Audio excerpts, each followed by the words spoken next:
Hello dear future stars, तो my self अंकित और आज हम रिकॉर्ड करने जा रहे हैं केमिकल बॉन्डिंग का एक नया लेक्चर। तो basically chemical bonding chemical bonding में ये दो वर्ड से बना है, एक केमिकल और बॉन्डिंग। सबसे पहले हम बॉन्ड समझेंगे, बॉन्ड होता क्या है।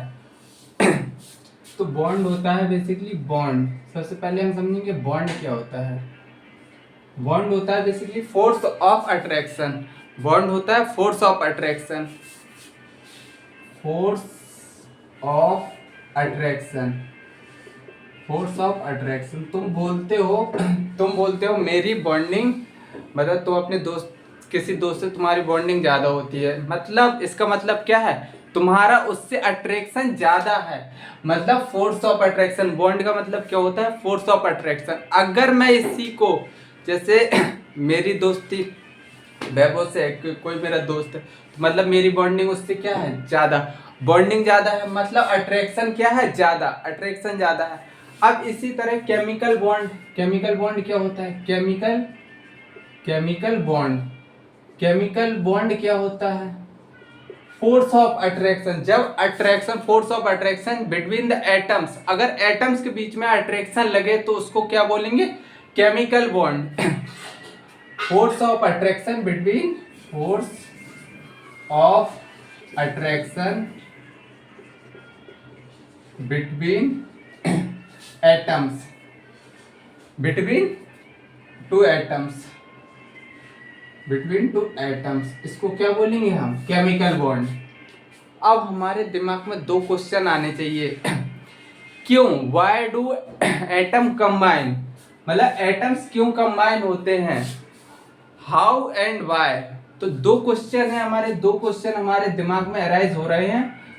हाउ डू एटम कंबाइन, मतलब एटम कैसे कंबाइन होते हैं, पहला क्वेश्चन। और दूसरा क्वेश्चन हमारे दिमाग में आना चाहिए, why do atom combine, why do atom combine. हमारे दिमाग में दो क्वेश्चन आने चाहिए। अभी तक हमने कुछ भी नहीं पढ़ा, सिंपली पढ़ा है बॉन्ड क्या होता है। बॉन्ड बेसिकली होता है force of attraction. Force of attraction अगर एटम्स के बीच में है तो उसको हम क्या बोल देंगे, केमिकल बॉन्ड। अब देखो बेसिकली एटम कैसे कंबाइन होता है, मतलब हाउ डू एटम कंबाइन। तो देखो क्या होता है बेसिकली,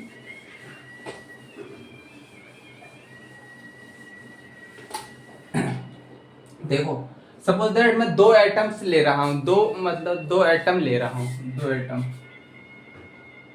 रैंडम ले रहा हूं, हाइड्रोजन एटम मान लो चाहे इसको। दो एटम लिए हैं, इसको थोड़ी स्पेस देकर बनाओ ताकि चीजें समझ में आनी चाहिए। एक एटम और ये दूसरा एटम, और इसके पास इलेक्ट्रॉन भी होंगे। अगर एटम है तो उसके पास इलेक्ट्रॉन होने चाहिए, बिल्कुल है, ठीक है। इलेक्ट्रॉन इलेक्ट्रॉन के बीच में क्या लगेगा, सोच के बताओ।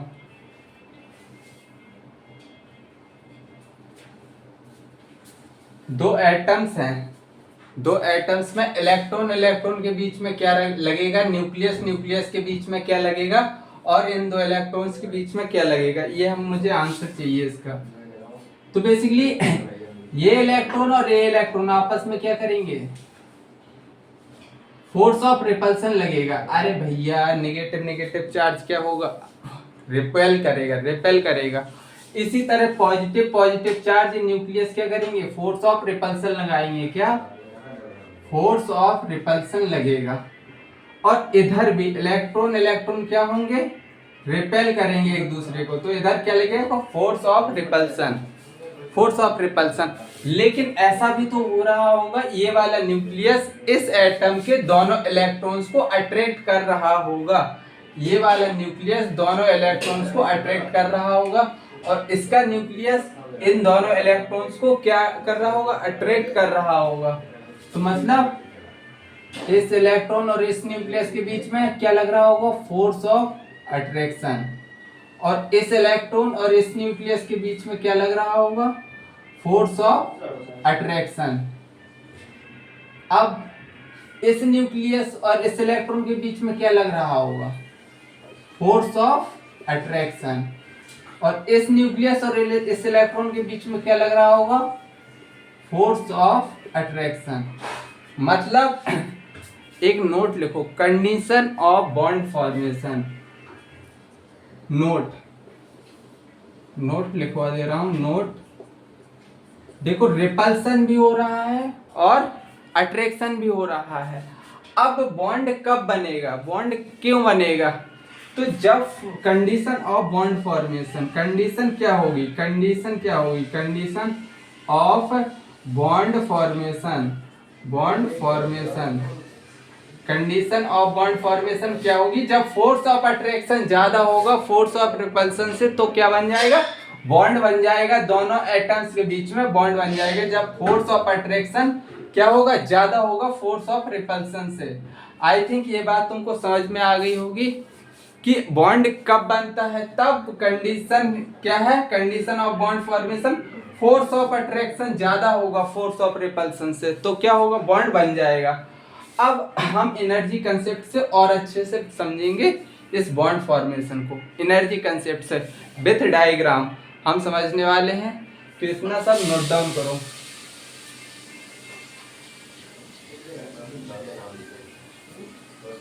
आई थिंक इतनी बात समझ में आ गई होगी।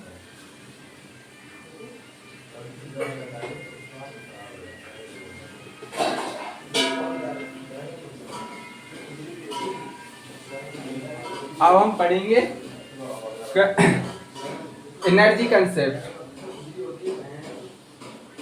दी एनर्जी कंसेप्ट,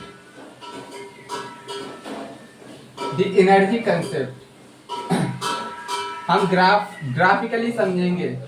ये है पोटेंशियल एनर्जी और ये है इंटर न्यूक्लियर डिस्टेंस।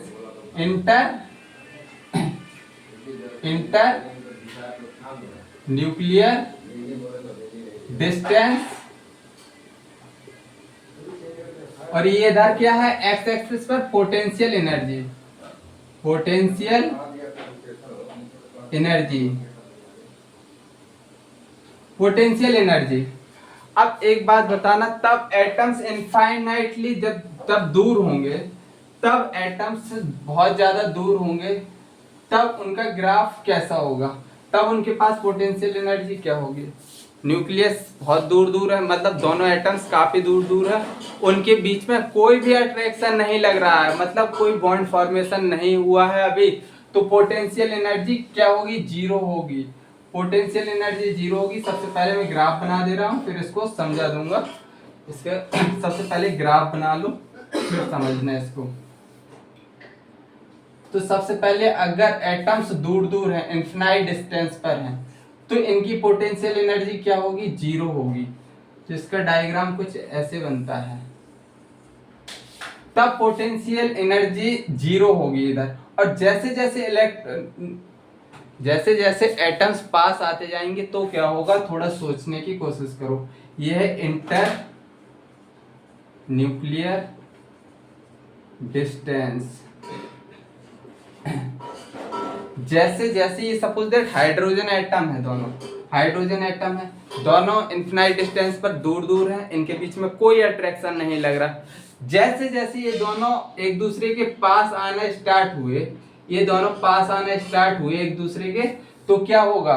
अट्रैक्शन होगा। और एक केमिस्ट्री में अच्छे से रट लो, तब अट्रैक्शन होता है, तब एनर्जी क्या होती है? रिलीज होती है। मतलब एनर्जी रिलीज होगी तो पोटेंशियल एनर्जी क्या होगी? बढ़ेगी। नेगेटिव में इधर क्या है? ये जीरो है, और इधर ये क्या है? पॉजिटिव, और इधर नेगेटिव। तो इधर जैसे जैसे दोनों एटम्स पास आए, कुछ एनर्जी रिलीज होगी, और इधर एक कंडीशन ऐसी आएगी जहां पोटेंशियल इधर पे, जहां पर दोनों एक दूसरे के पास आ जाएंगे और यहाँ पर बॉन्ड फॉर्मेशन हो जाएगा। यहाँ पर क्या हो जाएगा? Bond formation. मतलब इधर सबसे ज्यादा एनर्जी क्या होगी? रिलीज होगी, सबसे ज्यादा रिलीज होगी। और अब इसके बाद अगर दोनों एटम्स ने एक दूसरे के नजदीक और आए, तो अब एनर्जी रिलीज होने के वजह क्या होगी? अब एब्जॉर्ब होगी, और फाइनली ग्राफ इधर चला जाएगा।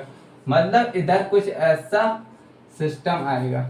मतलब पहले सिंपली समझो, जब लड़का लड़की एक दूसरे के दूर दूर दूर होते हैं काफी अट्रैक्शन होता है, जैसे ही थोड़ी पास आते हैं मतलब ज्यादा अट्रैक्शन होता है, पास आते हैं एनर्जी रिलीज होती है, वो पिज्जा बर्गर खाने जाएंगे ऑब्वियसली पैसे खर्च होंगे, मतलब एनर्जी रिलीज हो रही है। लेकिन एक टाइम के बाद बॉन्ड फॉर्मेशन होने के बाद जब एक दूसरे के ज्यादा नजदीक आ जाते हैं तो एक दूसरे की बुराइयां पता चलने लगती हैं। तब बुराइयां पता चलने लगती हैं तो तब क्या होने लगता है, फिर रिपल्सन। मतलब क्या होने लगता है, रिपल्सन। तो एक बात बताना, बॉन्ड एनर्जी इनिशियली इधर अप्रोक्स क्या है, 0, और ये एनर्जी चेंज हुई, पोटेंशियल एनर्जी इधर 0 0, इधर अप्रोक्स मान लो कितनी, अप्रोक्स इधर 432 माइनस 432 किलोजूल पर मोल पोटेंशियल एनर्जी मान लो।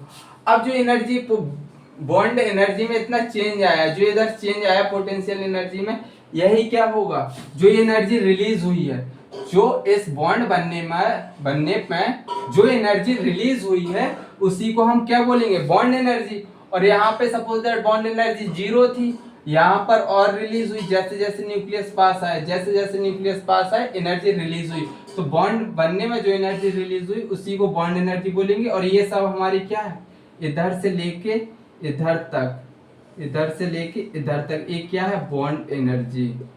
ये क्या है, बॉन्ड एनर्जी। इसकी डेफिनेशन अभी लिखवा दूंगा। बॉन्ड बनने में जो एनर्जी रिलीज होती है उसी को हम क्या बोलते हैं, बॉन्ड एनर्जी। इसको मैं प्रॉपर डेफिनेशन में लिखवाऊंगा।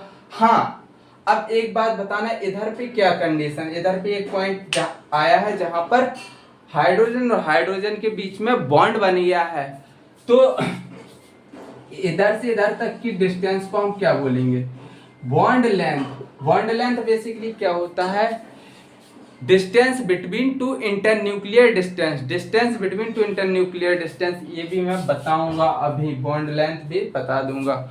अभी खाली समझ लो ग्राफिकली इतनी बात समझना है। इनिशियली जब एटम्स एक दूसरे के काफी दूर थे तो कोई भी अट्रैक्शन नहीं था, पोटेंशियल एनर्जी 0 था, बॉन्ड एनर्जी 0। जैसे ही जैसे पास आए एनर्जी निकलना, अट्रैक्शन हुआ तो एनर्जी निकलना क्या हो गया, स्टार्ट। यहाँ पर सबसे ज्यादा एनर्जी निकलेगी जहां पर बॉन्ड बनेगा, और उसके बाद अगर एक दूसरे के पास आते हैं तो फिर क्या, एनर्जी रिलीज होने के बजाय अब क्या होगी, एब्सॉर्ब। ठीक है,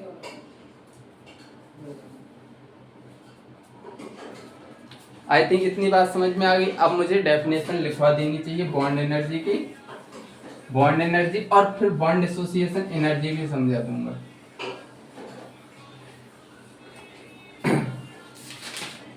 तो अब हेडिंग डालो bond energy, bond energy.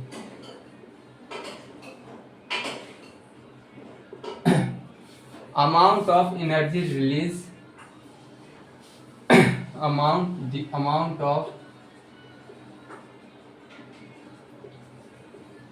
the amount of energy release when during formation of chemical bond the amount of energy released during formation of chemical bond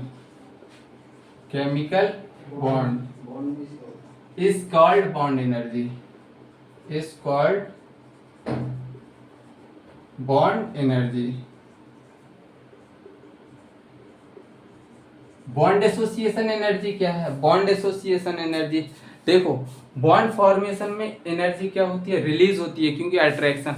अगर हमको बॉन्ड को तोड़ना है तो हमको उतनी ही एनर्जी देनी पड़ेगी ना। अरे जितनी एनर्जी निकली है बॉन्ड फॉर्म होने में, जिसको हमने बॉन्ड एनर्जी बोला है, अगर हमको उसी बॉन्ड को तोड़ना है तो हमको उतनी ही एनर्जी क्या करनी होगी, हमको देनी पड़ेगी। मतलब अब बॉन्ड एसोसिएशन एनर्जी क्या है, बॉन्ड डिसोसिएशन एनर्जी क्या है, बॉन्ड एसोसिएशन एनर्जी। अब अमाउंट ऑफ एनर्जी रिक्वायर्ड होगा, इधर क्या होगा, the amount of the amount of energy, amount of energy required. अब क्या होगी, इधर रिलीज हो रही थी बॉन्ड एसोसिएशन एनर्जी में, मतलब बॉन्ड को तोड़ने में, अब इधर रिक्वायर्ड होगी। The amount of energy required to break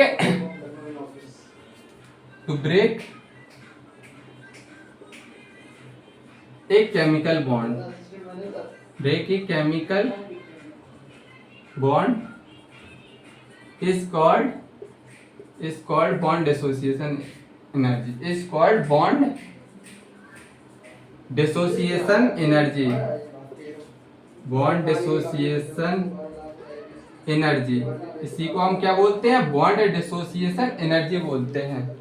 I think दोनों डेफिनेशन तुमको क्लियर हो गई होंगी। अब इस पर पता, जो ग्राफ मैंने बताया है इसमें मैंने काफी टाइम लिया है, इस पर एक अभी लास्ट रिसेंट ईयर में एक क्वेश्चन पूछा गया है, तो उस क्वेश्चन को और थोड़े समझते हैं। मैं क्वेश्चन लिखवा नहीं रहा हूं, लेकिन तुमको उसकी भावनाएं समझ में आ जाएंगे। सपोज दैट एक क्वेश्चन है, क्वेश्चन क्या आया था, ये क्या, पोटेंशियल एनर्जी और ये इंटरन्यूक्लियर डिस्टेंस, और ऐसा कुछ ग्राफ था बिल्कुल, और इधर पोटेंशियल एनर्जी क्या थी, जीरो। सपोज दैट इधर पोटेंशियल एनर्जी क्या थी, जीरो।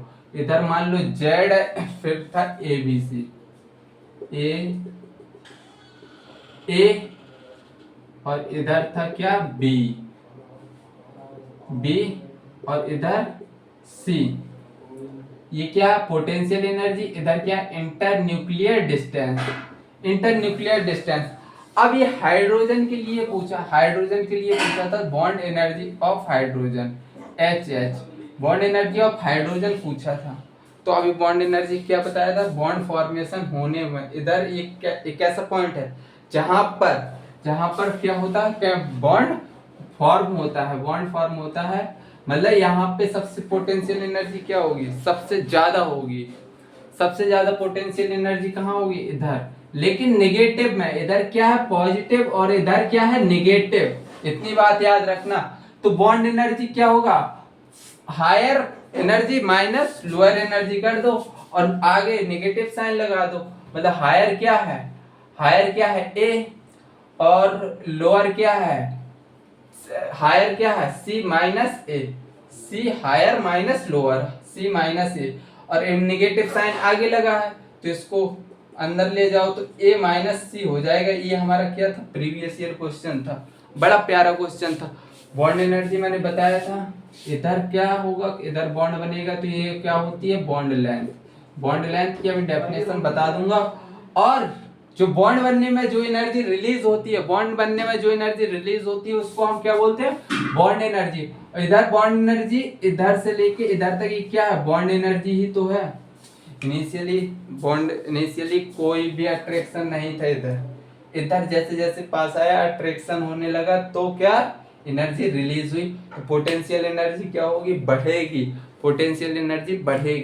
और फाइनली इधर पे सबसे ज्यादा होगी पोटेंशियल एनर्जी। आई थिंक इतनी बात तुमको समझ में आ गई होगी। तो चलो बॉन्ड लेंथ को समझ लेते हैं, बॉन्ड लेंथ क्या होता है। बॉन्ड लेंथ हम पढ़ चुके हैं वैसे तो, लेकिन मैं बता दे रहा हूं फिर से। Bond length basically bond length क्या होता है, distance between two internuclear axis, distance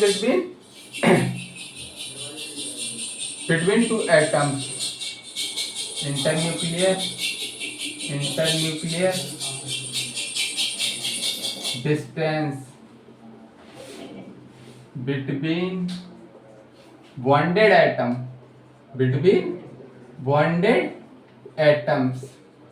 between internuclear distance between bonded. और हमने ये पढ़ा भी था, हमने दो एटम्स है सपोज दैट, और इनकी जो इंटरन्यूक्लियर डिस्टेंस है, इसी को क्या बोलते थे हम, बॉन्ड लेंथ। यही तो हमारी बॉन्ड लेंथ है।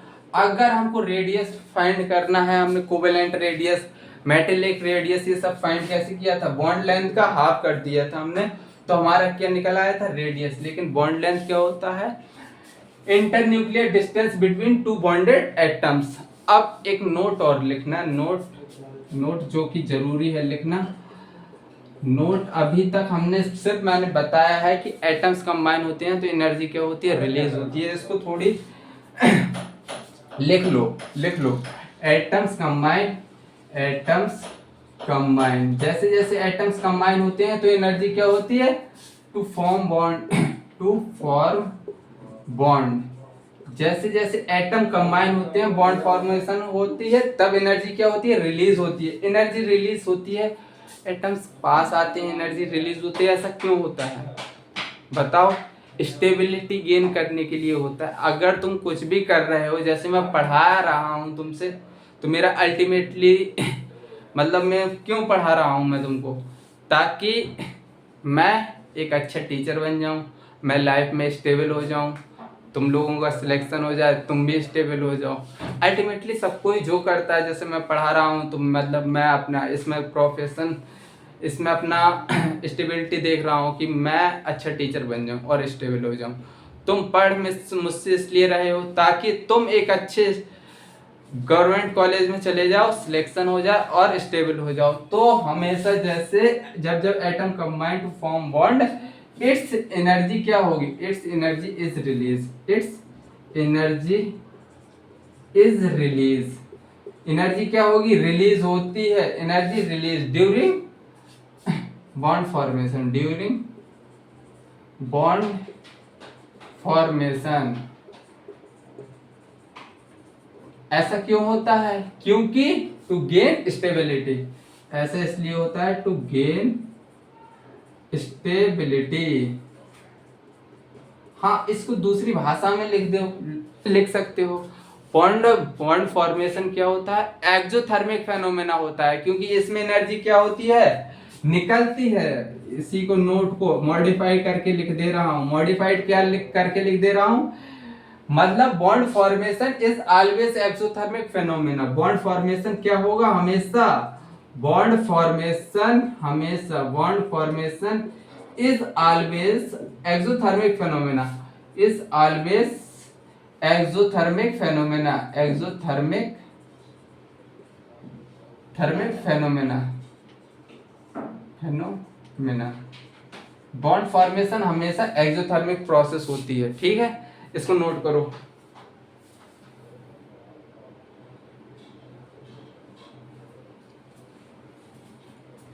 आई थिंक चीजें समझ में आ रही होंगी।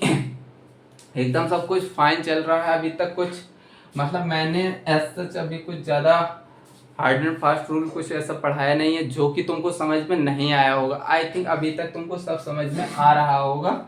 अब हम क्लासिफिकेशन ऑफ बॉन्ड पढ़ेंगे। क्लासिफिकेशन ऑफ बॉन्ड, दो प्रकार के बॉन्ड होते हैं, लेकिन किसके बेसिस पर हम उसको डिवाइड करेंगे तो वो सब हम देख रहे हैं। चलो,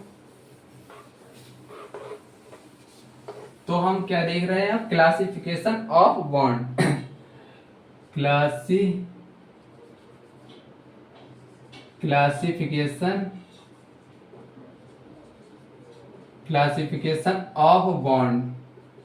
क्लासिफिकेशन ऑफ बॉन्ड, मतलब बॉन्ड को हम क्लासिफाई कर रहे हैं, तो मतलब बॉन्ड को हमने क्लासिफिकेशन ऑफ बॉन्ड, अगर हमको बॉन्ड को क्लासिफाई करना है बेस्ड ऑन बॉन्ड एनर्जी, देख लो बेस्ड किसके बेस पर, based on bond energy. Bond energy के बेसिस पर बॉन्ड्स आर ऑफ टू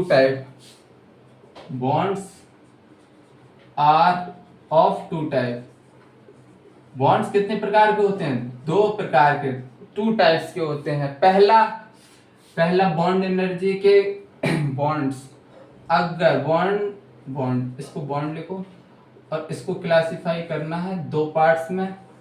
देखो इसको एनर्जी अगर कितनी 42 जूल किलो जूल पर मोल से ज्यादा है तो उसको हम स्ट्रॉन्ग बॉन्ड में कंसीडर करेंगे। 42 किलो जूल से क्या है, ज्यादा है एनर्जी, इससे ज्यादा है किलो जूल पर मोल, तो इसको हम क्या बोलेंगे, स्ट्रॉन्ग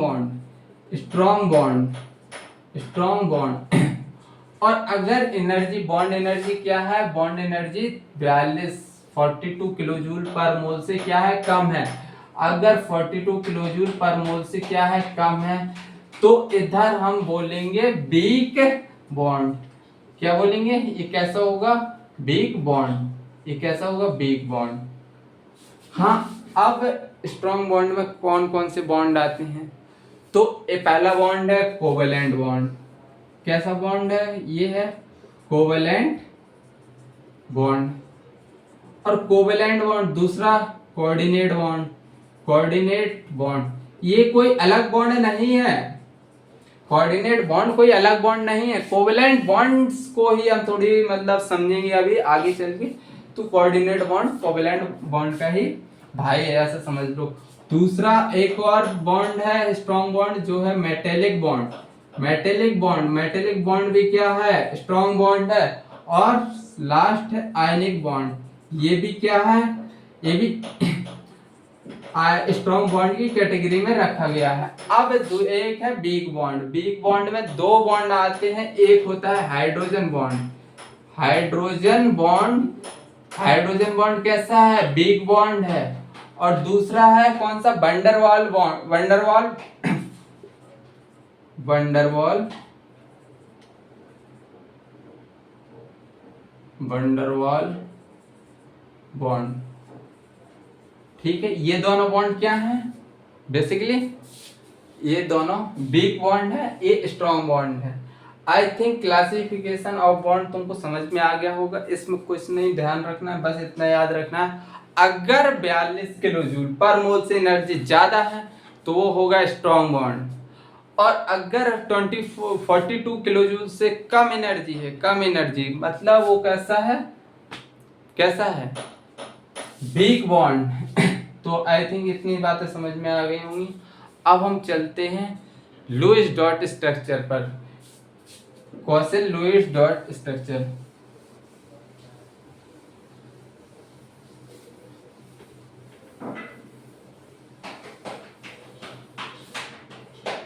कौशल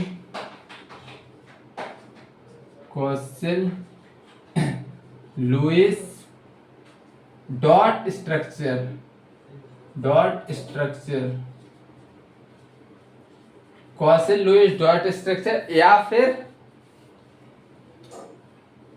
लुईस कौशल लुईस कंसेप्ट देख लो, कंसेप्ट लिख लो, कंसेप्ट लुईस कौशल लुईस कंसेप्ट या octet rule. Octet rule, I think octet rule से थोड़ी बहुत तो वाकिफ होगे तुम।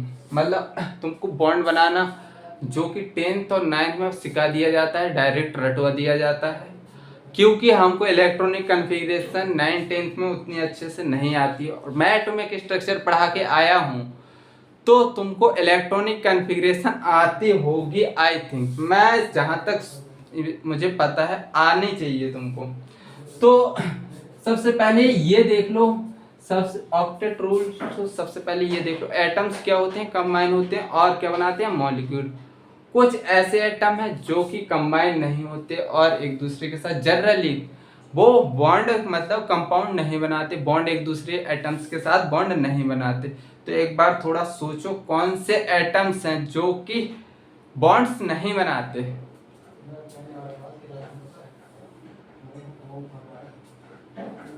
ऑब्वियस सी बात है, नोबल गैस के जो नोबल गैस है वो क्या है? Inert gas.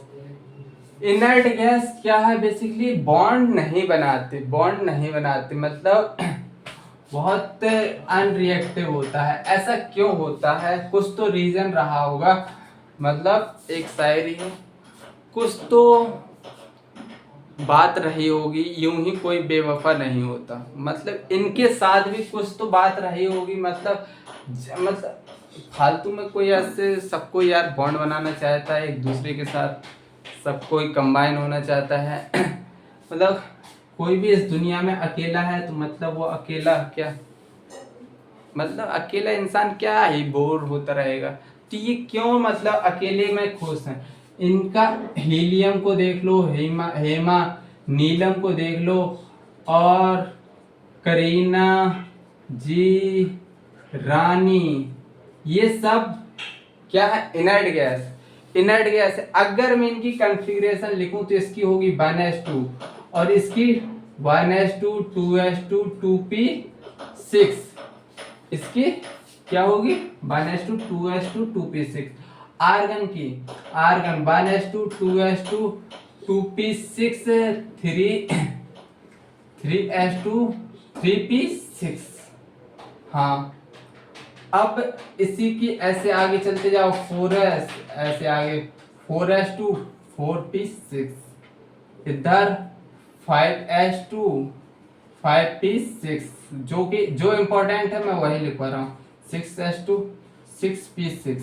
बस इतना ही इलेक्ट्रॉनिक कॉन्फ़िगरेशन मैंने क्यों लिखा। बस अब इसमें ये देख लो, इधर बैलेंस इलेक्ट्रॉन, बैलेंस सेल में देखो दो कितने इलेक्ट्रॉन है 8, बैलेंस सेल में कितने इलेक्ट्रॉन है इधर 8, बैलेंस सेल में कितने इलेक्ट्रॉन है 8, बैलेंस सेल में कितने इलेक्ट्रॉन है बेटा 8, इधर भी बैलेंस सेल में कितने इलेक्ट्रॉन है 8, मतलब इन सब में 8 इलेक्ट्रॉन है, 8 इलेक्ट्रॉन है, तभी ये मतलब एक दूसरे से क्या बॉन्ड नहीं बना रहे हैं। देखो अभी कुछ और समझ में आएगा, जैसे Na और Cl, NaCl की 1s2 2s2 2p6 3s1 electronic configuration है।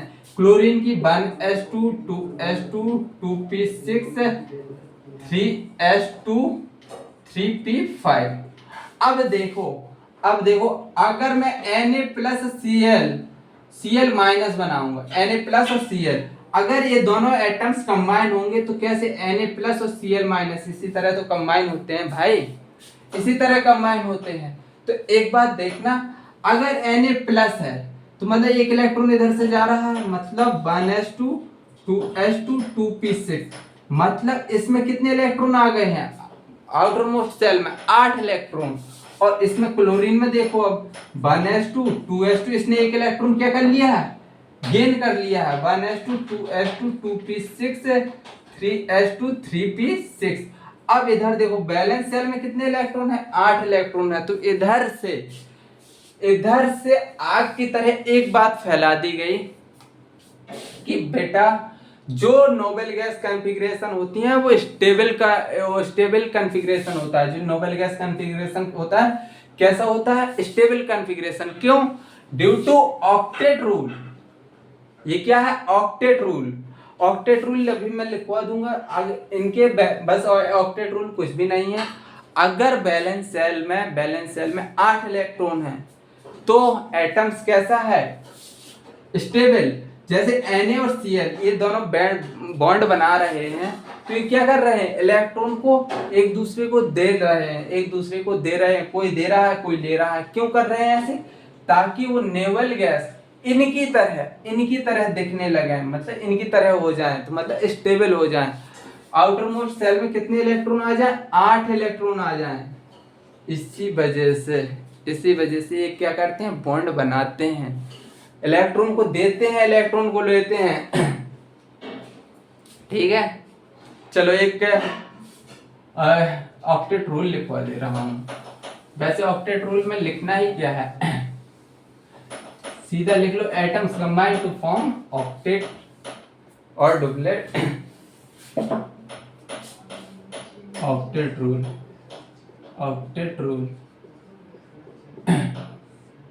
एटम कंबाइन होते हैं, एटम कंबाइन टू फॉर्म क्या टू कंप्लीट देयर ऑक्टेट या फिर डुप्लेट। देखो अभी मैं इसके एक एग्जांपल लूंगा मैं किसका आयनिक कंपाउंड का, एक कोवेलेंट कंपाउंड जैसे NaF। ठीक है, NaF कैसे बना होगा? तो सबसे पहले हमको इलेक्ट्रॉनिक कॉन्फ़िगरेशन लिखना आना चाहिए। ये कैसे जुड़ा होगा Na प्लस और F माइनस में, Na प्लस F माइनस में। Na की इलेक्ट्रॉनिक कॉन्फ़िगरेशन लिखें तो 1s2 2s2 2p6 यही तो होगी क्योंकि एक इलेक्ट्रॉन इसने दे दिया है। तो आउटर मोस्ट सेल में कितने इलेक्ट्रॉन है बेटा 8 इलेक्ट्रॉन है। फ्लोरीन में क्या है, फ्लोरीन में मामला क्या है देखो, फ्लोरीन में एक इलेक्ट्रॉन क्या है ले रहे हैं तो 1s2 2s2 2p6 3s2 6 4 10। अरे 2p6 इतना ही तो लिखेंगे। तो ये भी क्या हो गए 10 इलेक्ट्रॉन हो गए ना इसमें। ये भी क्या है इधर भी 8 इलेक्ट्रॉन है, इधर भी क्या हो गए 8 इलेक्ट्रॉन। 8 इलेक्ट्रॉन हो गए तो मतलब इसलिए ये दोनों ने क्या किया बॉन्ड बनाया। इसने एक इलेक्ट्रॉन किसको दे दिया फ्लोरीन को दे दिया।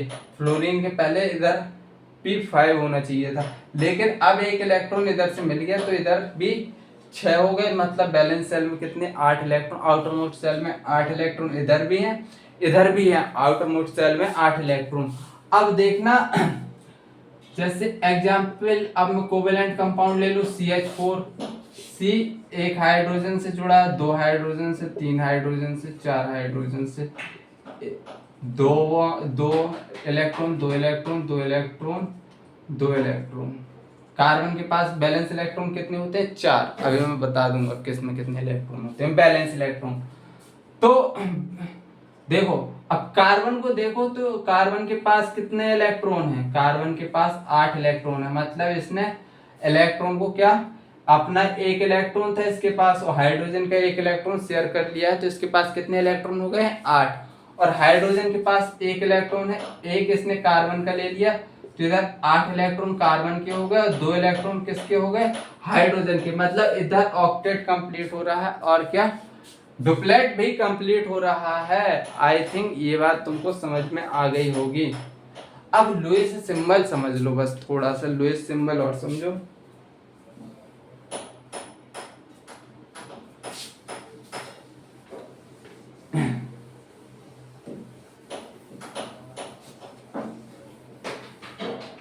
लुईस सिंबल, लुईस सिंबल,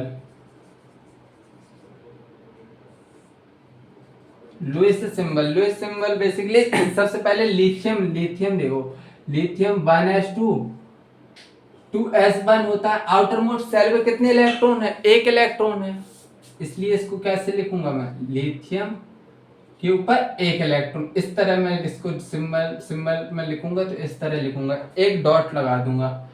अगर लिथियम बेरिलियम, लिथियम बेरिलियम लिखो, beryllium 1s2 2s2 hydrogen helium lithium beryllium 4 electron है, 4 इलेक्ट्रॉन है हाँ 2 2। अब आउटर मोस्ट सेल में कितने इलेक्ट्रॉन है 2 इलेक्ट्रॉन है, तो इसको बेरिलियम को हम कैसे लिखेंगे एक जीरो इधर लगा दो एक बिंदु इधर लगा दो, मतलब आउटर मोस्ट सेल में कितने इलेक्ट्रॉन है 2। जैसे बैलेंस इलेक्ट्रॉन जैसे lithium beryllium, lithium beryllium boron carbon nitrogen oxygen fluorine neon, fluorine neon. तो देखो इसके पास कितना इलेक्ट्रॉन है एक इलेक्ट्रॉन, बेरिलियम के पास 2 इलेक्ट्रॉन। अगर बोरोन के इलेक्ट्रॉनिक कॉन्फ़िगरेशन लिखोगे तो इसके पास कितने इलेक्ट्रॉन होते हैं 3। फिर कार्बन के 4 वैलेंस इलेक्ट्रॉन होते हैं, नाइट्रोजन के 5 1 2 3 4 5, ऑक्सीजन के पास बैलेंस इलेक्ट्रॉन होते हैं 6 बैलेंस इलेक्ट्रॉन 6, सल्फ फ्लोरीन में बैलेंस इलेक्ट्रॉन 7, नियॉन में balance electron 8।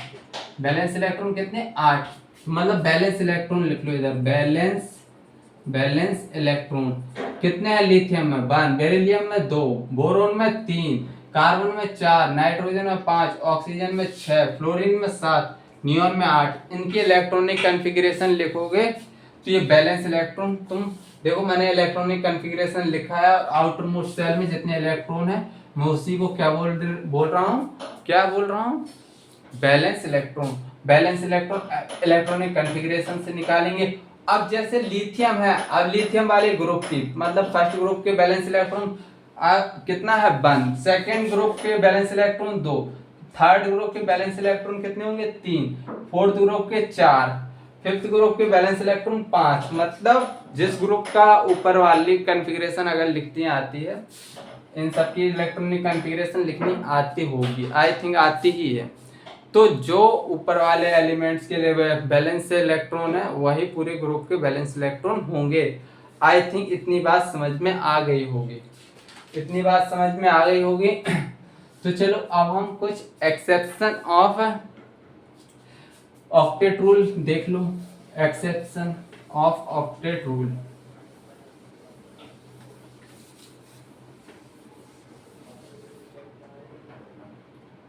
Exception of octet rule, exception of octet rule. Exception क्या है? पहला हाइपोवैलेंट, पहला है एक्सेप्शन, पहला हाइपोवैलेंट, हाइपोवैलेंट या इलेक्ट्रॉन डेफिशिएंट स्पीशीज। क्या बोल सकते हैं? Electron deficient species. Electron deficient species मतलब इनकम्प्लीट। इधर क्या होगा? जैसे अगर मैं एग्जाम्पल की बात करूं तो BF3 ले लो और BeCl2 ले लो, BF3 ले लो और ले लो BeCl2। चलो बोरोन के पास बैलेंस इलेक्ट्रॉन कितने हैं? 3 बैलेंस इलेक्ट्रॉन है। फ्लोरीन के पास बैलेंस इलेक्ट्रॉन कितने होते हैं? बैलेंस इलेक्ट्रॉन इसके पास होते हैं 5 होते हैं क्या? 5 नहीं, 7। फ्लोरीन के पास कितने होते हैं? 7 बैलेंस इलेक्ट्रॉन होते हैं। 1 2 3 4 5 6 7। तो ये एक बॉन्ड से इधर क्या अपना ऑक्टेट कंप्लीट कर लेगा। इसी तरह एक फ्लोरीन इधर लग जाएगा, एक फ्लोरीन कहाँ लग जाएगा?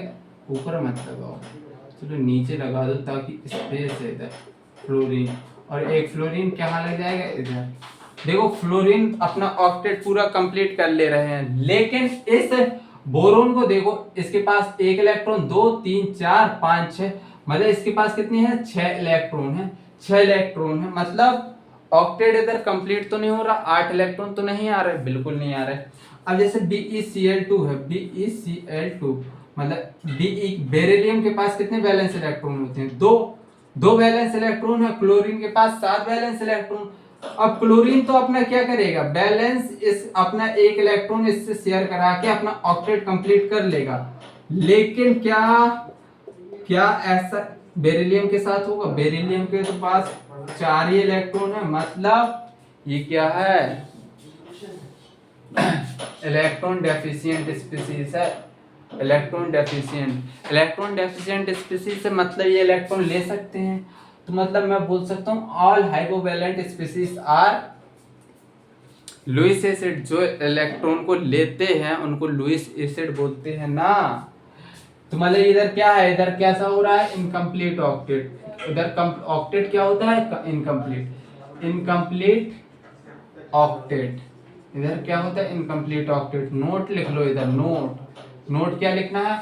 All hypovalent species are acidic. Lewis acid, all hypovalent species are Lewis acid. क्या है? लुईस एसिड है ना, लुईस एसिड। क्योंकि इनके पास इलेक्ट्रॉन ऑक्टेट कंप्लीट नहीं है, मतलब ये क्या लोन पेयर को ले सकते हैं, और जो लोन पेयर को एक्सेप्ट कर सकता है वो हमेशा लुईस एसिड बोलेंगे। हम उसको हमेशा लुईस एसिड बोलेंगे। अब पहला हो गया हाइपोवैलेंट हो गया। दूसरा है हाइपरवैलेंट या इलेक्ट्रॉन रिच स्पीशीज। दूसरा क्या है? हाइपरवैलेंट या फिर electron rich species. Electron rich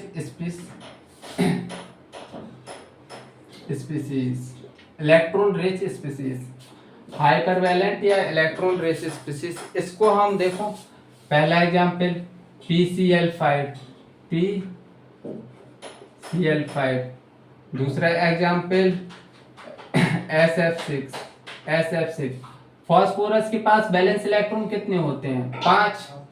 5 balance electron होते हैं। 1 2 3 4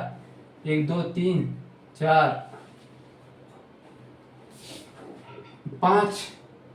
एक क्लोरीन इधर लगा दो, एक क्लोरीन इधर लगा दो, एक क्लोरीन इधर, एक क्लोरीन इधर, एक क्लोरीन इधर। अब फास्फोरस के पास बैलेंस इलेक्ट्रॉन मतलब कितने इलेक्ट्रॉन हो गए? इसके पास टोटल 5 बैलेंस इलेक्ट्रॉन थे। क्लोरीन के साथ एक इलेक्ट्रॉन शेयर किया है, तो इसके फास्फोरस के पास 10 इलेक्ट्रॉन हो गए हैं। कितने इलेक्ट्रॉन हो गए हैं?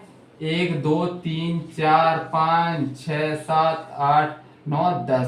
10 इलेक्ट्रॉन, मतलब ये क्या है, hypervalent electron rich species, मतलब ऑक्टेट एक्सीड हो रहा है इधर, ऑक्टेट क्या हो रहा है, एक्सीड हो रहा है। तभी तो हमने क्या बोला है, एक्सेप्शन बोला है, एक्सेप्शन ऑफ ऑक्टेट रूल, क्योंकि इसमें 8 इलेक्ट्रॉन सेंट्रल एटम में नहीं है।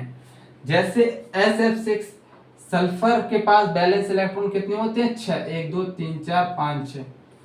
सल्फर के पास बैलेंस इलेक्ट्रॉन 1 2 3 4 5 6, तो एक फ्लोरीन इधर लग गया, एक फ्लोरीन इधर लग गया, एक फ्लोरीन इधर, एक फ्लोरीन इधर, एक फ्लोरीन इधर, एक फ्लोरीन इधर, एक फ्लोरीन इधर। तो सल्फर के पास कितने कितने बॉन्ड बन रहे हैं, इधर बन रहे थे, इधर 6 बॉन्ड बन रहे हैं, तो 12 इलेक्ट्रॉन। तो इधर भी ऑक्टेट क्या हो रहा है, एक्सीड कर रहा है, मतलब 8 से ज्यादा इलेक्ट्रॉन आ रहे हैं। आप कोई ऐसा मिसकंसेप्शन मत बना लेना कि hypervalent species are Lewis base. Lewis base क्या होता है, जो electron pair lone pair donate करता है उसको हम लुईस बेस बोलते हैं। तो इलेक्ट्रॉन रिच स्पीशीज में ऐसा कुछ कंसेप्ट मत बना लेना, ठीक है। अब ऑड इलेक्ट्रॉन स्पीशीज जिसमें इलेक्ट्रॉन का नंबर कैसा होता है, ऑड होता है। तीसरा क्या है, ऑड इलेक्ट्रॉन स्पीशीज, तीसरा है odd electron species, odd electron species. अगर इसके एग्जांपल देखो, NO2, NO, ClO2, ClO2, ClO3, ClO3, ये सभी ऑड इलेक्ट्रॉन स्पीशीज हैं। जैसे इसका स्ट्रक्चर तुमको आगे समझाऊंगा, जैसे NO2 का बताओ, इसमें बैलेंस इलेक्ट्रॉन कितने होते हैं, 5, 1 2 3, एक इलेक्ट्रॉन इधर रहने दो, 2 इलेक्ट्रॉन इधर, एक ऑक्सीजन इधर, तो ये डबल बॉन्ड से, और दूसरा ऑक्सीजन इधर है, तो ये कोऑर्डिनेट बॉन्ड से है। और ये क्या है, ऑड, क्या है, ये ऑड इलेक्ट्रॉन है, इधर क्या है, ऑड इलेक्ट्रॉन। और ऑड इलेक्ट्रॉन है मतलब एक अनपेयर्ड इलेक्ट्रॉन है, और अनपेयर्ड इलेक्ट्रॉन को हम क्या बोलते हैं, नोट लिखो, मतलब odd electron species are paramagnetic in nature. Odd क्योंकि इसमें क्या है, ऑड नंबर ऑफ इलेक्ट्रॉन है, मतलब odd electron species are, odd electron species are paramagnetic nature, are paramagnetic in nature. तो ये कैसी होती है, पैरामैग्नेटिक इन नेचर होती है। तो आई थिंक ये चीजें तुमको समझ में आ गई होंगी, और आज का लेक्चर इधर ही समाप्त करते हैं। जब तक के लिए बाय बाय, जय हिंद, टेक केयर।